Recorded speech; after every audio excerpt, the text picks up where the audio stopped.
most fun pastimes that I've discovered since I became an adult at the age of 28 and a half is looking back at stuff that I used to be into as a kid and as a teenager, and really deciding if it holds up or if I still enjoy it on some level. And a fair amount of the time, yeah, even if it's something that I wouldn't really watch again anytime soon or listen to again anytime soon, I can enjoy it for what it is. But every so often, there's a movie, song, or TV show that I was really into as a kid and a teenager, but watching it again, all I have to say is, ew, he was into that, what a fucking wiener, that's gross! I find the negative reaction is mostly involving my music taste. I think musical taste goes through the biggest change as you get older. Like, even if there's a movie that I liked a lot when I was younger, I can usually at least sit through it.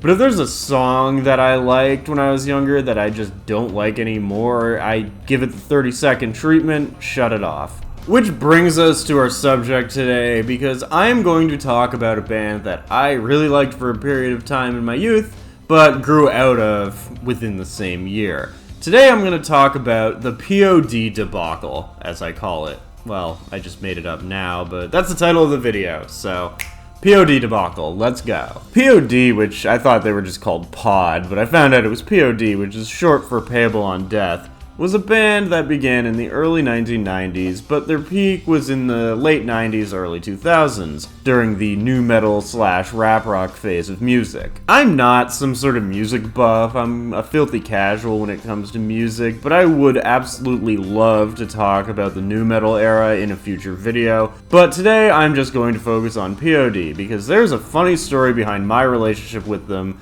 that I later found out is actually similar to the experience many in my age group had with P.O.D. P.O.D were Latino, they were based in South California, and as mentioned before, they were part of the early 2000s music trend of blending rap music with rock music. In 1999, they released the album The Fundamentals of Southtown, which I think was their first little foot in the door of mainstream popularity, as several songs were featured on the original soundtrack to Little Nicky. However, their 2002 album Satellite is really where they started to gain traction in the mainstream. The first single from the album, Alive, was a huge hit, and it was used in the trailer for that awful movie Blue Crush.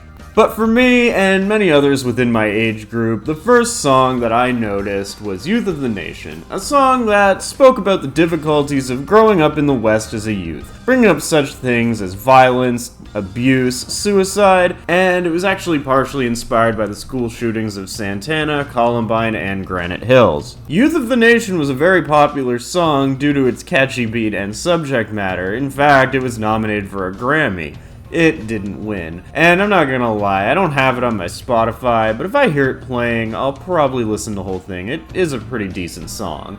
Their third single off Satellite was also a huge hit, Boom, which for years, even after the band's best days, was used in so many trailers for movies. It was ridiculous. Probably one of the most overused trailer songs of all time. Their popularity kinda started to die down in the mid-2000s. The only thing off the top of my head that they did after Satellite was Sleeping Awake for Matrix Reloaded, and the entrance music for professional wrestler Rey Mysterio Jr. After, 2006, I really did not hear anything about P.O.D. As for my story, okay, get comfortable, ladies and gentlemen, this is a good one. So, I started listening to P.O.D. around the age of, I want to say, 11 or 12. Youth of the Nation was popular, and with the advent of LimeWire and Kazaa, I was able to procure Youth of the Nation, as well as discover some of their other songs such as Southtown, Boom, Sleeping Awake from Matrix, etc. So eventually, it was either my birthday or Christmas that came around, and I asked my mom to get me their album Satellite. And I'm guessing she either didn't say anything, or didn't really know, but my god, what I discovered is one of those things that it wasn't really funny at the time, but as you grow older, you look back and it's fucking hysterical. And as I said, many other people from my age group actually had this moment as well when they got into P.O.D. MP3 players weren't really a big thing until, I want to say, maybe when I was in grade 8, early high school. So before that, we had to fumble around with these portable CD players called Walkmen, which, yeah, anybody in my age group knows, but for any Zoomers that come across my videos, I'm giving you a background. This basically meant that you picked a CD when you left for school, and that was your CD for the day. Sometimes I would toss another album in my backpack, or later on I got a CD book so I could carry multiple albums with me, and burned CDs were pretty much the norm, but every so often I would take one of my officially purchased CDs with me if I liked it enough, which, with Satellite, yeah, I did like that album quite a bit. So it's just your average grade 7 day for little Otto. I woke up, brushed my teeth, ate, got dressed, grabbed all the essentials, my keys, my backpack, my school books, and my Sony Walkman. And that day I was like, you know what, I feel like listening to some P.O.D., so I stuck Satellite in my Walkman and walked my ass to middle school, which was ironically the same as my elementary school. It went up to grade 8. It's not the point. So at lunchtime, I was sitting in the cafeteria, grooving to the hits, as the cool kids say these days, and I remember this friend of mine named Lewis, rest in peace.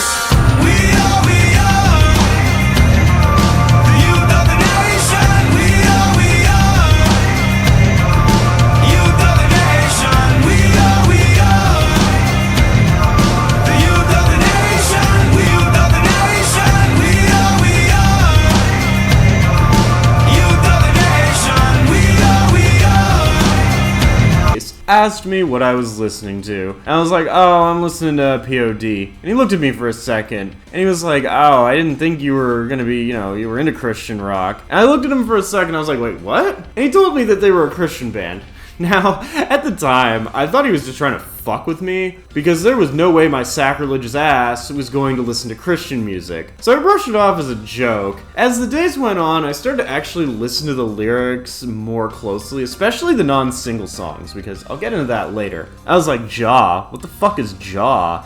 And I looked it up, and it's a Rasta term for God. I was like, okay, well, maybe these guys just smoke a lot of pot. And then I really started listening to what they were saying. I was like, oh my god, they're singing about fucking Jesus and shit. I'm listening to a Christian band. And at this point, I would like to clarify that while I am pretty much agnostic, leaning more towards atheist, I'm not some anti-religious hate monger. I'm only prejudiced against the following religions. Now, before anybody pipe bombs my comment section, I just want to say, I grew up with one parent who was completely neglected a normal upbringing due to religion, and another parent who was raised by a family that may or may not have been religious at one point in time, but were now only religious on holidays. And said other parent was actually a stronger atheist than the one who was denied a normal upbringing. Couple that with the fact that I grew up in a major metropolitan area in a country that every year has declining numbers of Christians, Catholics, and whatever, you can see how I'm not really down with the whole Jesus thing. Like, if you're into that shit, cool, I'm not. So eventually, P.O.D's Satellite just got thrown on the shelf next to my Hello Nasty album, my Pokemon the First Movie album, and my Spice Girls album, where I never picked it up again. And I gotta say, the whole experience kind of changed the way I listen to music from that point on. I started to listen more closely to the lyrics of the songs I was listening to. It was an enriching experience, as now, with this newfound awareness, I was able to appreciate the meaning of a song rather than the sound of it. But this entire debacle changed me, and I honestly think the discovery that P.O.D was a Christian rap rock group is what pushed me off mainstream music and led me into the metal phase, which, I don't regret it, but I have to admit, isolated me from a lot of popular groups moving forward, and caused me to most likely miss out on some other trends that would have likely led to me having a more rich social life in adolescence. Anyway, I remember a couple years later reading that P.O.D was dropping the Christian rock image, but the damage had been done, or had it. Looking back, despite the subject matter of some of their songs, they had a pretty good sound. In fact, it was a sound that was able to mask the Christian subject matter from younger listeners. They actually kind of made it marketable to a group outside of the Christian demographic. Several of my friends and acquaintances had similar moments where they got roped into buying a P.O.D album, probably Satellite, only to later find out that they were singing about the Lord. And yeah, they never bought another P.O.D album again, but for the short term, what they did was a major play. And I gotta say, whether it was intentional or not, I highly respect what they did because, yeah, they probably made a fuck ton of money because Satellite, I think, went like triple platinum or some shit. Looking back, yeah, their singles are pretty good. I wouldn't use the term banger, but they did have a good sound, even if they did slip some religious subtext in there. I don't really put their music on. When it comes to revisiting the nu metal era, I stick to the more high-end nu metal bands, such as Linkin Park, Papa Roach, System of a Down, and Uncle Kracker. But every so often, for just one song, when I'm sure nobody else on the subway or the bus can hear it, I might toss on Youth of the Nation, Boom, Alive, or their song from The Matrix, Sleeping Awake. So despite their marketing only working in the short term, it's safe to say that P.O.D left somewhat of a lasting impression on my generation. Everybody remembers them, nobody's gonna ever forget them, and honestly, that's more than I can say about myself. So, good job, P.O.D, keep preaching the Lord, or whatever it is you're doing these days. If you like this video, hit that subscribe button, drop me a like, share me with your friends, or just pipe bomb my comment section like an abortion clinic. Generation Y Entertainment, signing off. Maybe this kid was reaching out for love, or maybe for a moment he forgot who he was, or maybe this kid just wanted to be hugged. Whatever it was, I know it's because we are